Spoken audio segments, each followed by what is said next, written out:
పైగా కర్మ ఏమిటంటే ఈ రోజుల్లో ఆ తల్లి నిజంగా పాపం భర్త ఉంటే భర్తతోనైనా ఏదో వాడు లేకపోతే చచ్చిపోతుంది ఆవిడ అన్యాయంగా ఒంటరితనంతో.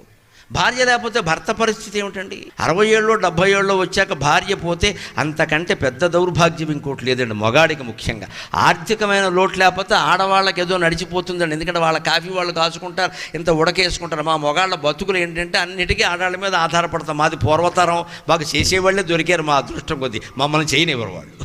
అందుకే ఏమన్నా జరిగిందంటే ఇక వీడు అవుట్, వీడు కాఫీ ఇచ్చేవాళ్ళు లేరు ఇక్కడ ఇంట్లో. ఎందుకంటే భార్యను అడిగినట్టుగా కోడలను అడగలేమమ్మా, కష్టం అది. పెద్దవాళ్ళకి ఎప్పుడూనండి వాళ్ళకి ఇష్టమైన ఆహారం పెట్టాలమ్మా, మన నిబంధనలు వాళ్ళకి పెట్టకూడదు. రంగమార్తాండ సినిమా చూస్తే అర్థమవుతుంది.